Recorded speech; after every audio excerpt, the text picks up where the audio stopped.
ਹਾਂ, ਅਗਲੀ ਖਬਰ ਵੱਲ ਚਲੀਏ। ਓਹਾਇਓ ਤੋਂ ਆ ਰਹੀ ਆ ਬੜੀ ਜਿਹੜੀ ਮਾੜੀ ਖਬਰ ਆ ਰਹੀ ਆ। ਓਹਾਇਓ ਦੇ ਵਿੱਚ ਇੱਕ ਮੋਟਲ ਨੂੰ ਅੱਗ ਲੱਗ ਗਈ ਤੇ ਉਸ ਮੋਟਲ ਦੇ ਵਿੱਚ 3 ਭਾਰਤੀ ਮੂਲ ਦੇ ਹਸਬੈਂਡ ਵਾਈਫ ਤੇ ਉਹਨਾਂ ਦੀ 21 ਸਾਲਾਂ ਦੀ ਬੱਚੀ ਸੀ। ਉਹ ਉਸ ਅੱਗ ਦੀ ਭੇਂਟ ਚੜ੍ਹ ਗਏ।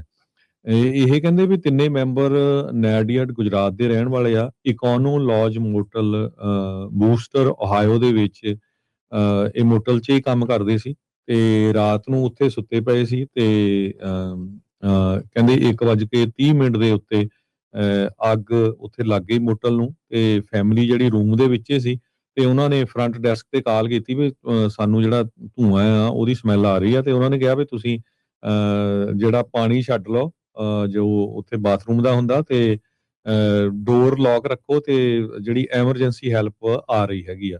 ਪਰ ਕਹਿੰਦੇ ਐਮਰਜੈਂਸੀ ਹੈਲਪ ਤਾਂ ਕੀ ਆਣੀ ਸੀ। ਹਤੇਸ਼ ਭਾਈ ਸੂਤਰ ਤੇ ਉਹਦੀ ਵਾਈਫ ਹਿਨਾਬਿਨ ਤੇ ਇੱਕ ਉਹਨਾਂ ਦੀ 20 ਸਾਲਾਂ ਦੀ ਬੱਚੀ ਜਿਹੜੀ ਆ ਇਸ਼ਾਨੀ, ਉਹ ਕਾਲਜ ਗੋਇੰਗ ਬੱਚੀ ਸੀ। ਉਹ ਤਿੰਨਾਂ ਦੀ ਉੱਥੇ ਜਲ ਕੇ ਵਿੱਚ ਹੀ ਜਿਹੜੀ ਮੌਤ ਹੋ ਗਈ। ਬਹੁਤ ਹੀ ਦਰਦਨਾਕ ਜਿਹੜੀ ਖਬਰ ਆ ਉਹ ਆ ਰਹੀ ਆ। ਅਥਾਰਟੀਜ਼ ਨੇ ਹਜੇ ਕਨਫਰਮ ਨਹੀਂ ਕੀਤਾ ਵੀ ਅੱਗ ਲੱਗਣ ਦਾ ਕਾਰਨ ਕੀ ਆ। ਇਨਵੈਸਟੀਗੇਸ਼ਨ ਜਿਹੜੀ ਇਹਦੀ ਚੱਲ ਰਹੀ ਹੈਗੀ ਆ। ਕਹਿੰਦੇ ਵੀ ਇਹ ਕੋਈ ਸੇਫਟੀ ਫੇਲਰ ਹੋਇਆ ਜਾਂ ਕੋਈ ਹੋਰ ਕਾਰਨ ਆ। ਸੋ ਇਹ ਹਜੇ ਪਤਾ ਨਹੀਂ ਚੱਲਿਆ ਪਰ 3 ਜਿਹੜੇ ਭਾਰਤੀ ਮੂਲ ਦੇ ਗੁਜਰਾਤ ਤੋਂ ਰਹਿਣ ਵਾਲੇ ਲੋਕ ਸੀ। ਉਸ ਮੋਟਲ ਦੇ ਵਿੱਚ ਹੀ ਕੰਮ ਕਰਦੇ ਸੀ। ਰਾਤ ਨੂੰ ਉੱਥੇ ਸੀਗੇ ਤੇ ਉਹ ਅੱਗ ਲੱਗ ਗਈ ਤੇ ਉੱਥੇ ਉਹਨਾਂ ਦੀ ਜਿਹੜੀ ਮੌਤ ਹੋ ਗਈ। ਜੀ। ਜੀ। ਅਗਲੀ ਖਬਰ ਵੱਲ ਚਲੀਏ। ਓਹਾਇਓ ਤੋਂ ਆ ਰਹੀ ਆ ਬੜੀ ਜਿਹੜੀ ਮਾੜੀ ਖਬਰ ਆ ਰਹੀ ਆ। ਓਹਾਇਓ ਦੇ ਵਿੱਚ ਇੱਕ ਮੋਟਲ ਨੂੰ ਅੱਗ ਲੱਗ ਗਈ ਤੇ ਉਸ ਮੋਟਲ ਦੇ ਵਿੱਚ 3 ਭਾਰਤੀ ਮੂਲ ਦੇ ਹਸਬੈਂਡ ਵਾਈਫ ਤੇ ਉਹਨਾਂ ਦੀ 21 ਸਾਲਾਂ ਦੀ ਬੱਚੀ ਸੀ।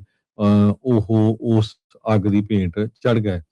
ਇਹ ਕਹਿੰਦੇ ਵੀ ਤਿੰਨੇ ਮੈਂਬਰ ਨੈਡੀਅਡ ਗੁਜਰਾਤ ਦੇ ਰਹਿਣ ਵਾਲੇ ਆ। ਇਕੋਨੋ ਲੌਜ ਮੋਟਲ ਬੂਸਟਰ ਓਹਾਇਓ ਦੇ ਵਿੱਚ ਇਹ ਮੋਟਲ 'ਚ ਹੀ ਕੰਮ ਕਰਦੇ ਸੀ ਤੇ ਰਾਤ ਨੂੰ ਉੱਥੇ ਸੁੱਤੇ ਪਏ ਸੀ ਤੇ ਕਹਿੰਦੇ 1:30 ਦੇ ਉੱਤੇ ਅੱਗ ਉੱਥੇ ਲੱਗ ਗਈ ਮੋਟਲ ਨੂੰ ਤੇ ਫੈਮਿਲੀ ਜਿਹੜੀ ਰੂਮ ਦੇ ਵਿੱਚ ਹੀ ਸੀ ਤੇ ਉਹਨਾਂ ਨੇ ਫਰੰਟ ਡੈਸਕ ਤੇ ਕਾਲ ਕੀਤੀ ਵੀ ਸਾਨੂੰ ਜਿਹੜਾ ਧੂੰਆਂ ਆ ਉਹਦੀ ਸਮੈਲ ਆ ਰਹੀ ਆ ਤੇ ਉਹਨਾਂ ਨੇ ਕਿਹਾ ਵੀ ਤੁਸੀਂ ਜਿਹੜਾ ਪਾਣੀ ਛੱਡ ਲਓ ਜੋ ਉੱਥੇ ਬਾਥਰੂਮ ਦਾ ਹੁੰਦਾ ਤੇ ਡੋਰ ਲੌਕ ਰੱਖੋ ਤੇ ਜਿਹੜੀ ਐਮਰਜੈਂਸੀ ਹੈਲਪ ਆ ਰਹੀ ਹੈਗੀ ਆ। ਪਰ ਕਹਿੰਦੇ ਐਮਰਜੈਂਸੀ ਹੈਲਪ ਤਾਂ ਕੀ ਆਣੀ ਸੀ।